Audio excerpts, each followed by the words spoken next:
এক সময়ে সারা জাগানো জুটি দেব শুভশ্রী শুধু পর্দায় নয়, বাস্তব জীবনেও তাদের প্রেম ছিল আলোচনার কেন্দ্রে।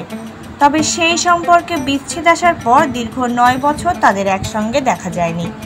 অবশেষে সেই অপেক্ষার অবসান ঘটিয়ে দীর্ঘ 9 বছর পর আবারও বড় পর্দায় ফিরতে চলেছে এই জুটি তাদের প্রতীক্ষিত ছবি ধূমকেতু নিয়ে। অবশেষে অপেক্ষার অবসান হতে চলেছে। ছবি মুক্তির আগে সম্প্রতি ভারতীয় গণমাধ্যমকে দেওয়া এক সাক্ষাৎকারে দেব তাদের সম্পর্ক এবং পর্দার রসায়ন নিয়ে মুখ খুলেছেন।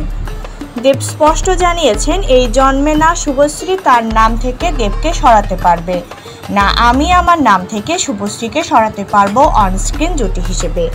তার এই মন্তব্যে ভক্তদের মাঝে নতুন করে নস্টালজিয়া তৈরি হয়েছে। আবেগপ্রবণ হয়ে তিনি বলেন, একটা প্রজন্ম একটা সময় আমাদের সঙ্গে ছিল, আজ তারা বড় হয়েছে। কেউ হয়তো বিদেশে চাকরি করছে। লন্ডনে শুটিংয়ের সময় অনেক বাঙালি আমাকে বলেছেন, ধূমকেতু কিন্তু লন্ডনে দেখাতে হবে। তারা ঢাকা বা মেদিনীপুরের মতো বিভিন্ন জায়গা থেকে এসে দেব শুভশ্রীর ভক্ত হিসেবে সিনেমা দেখতেন।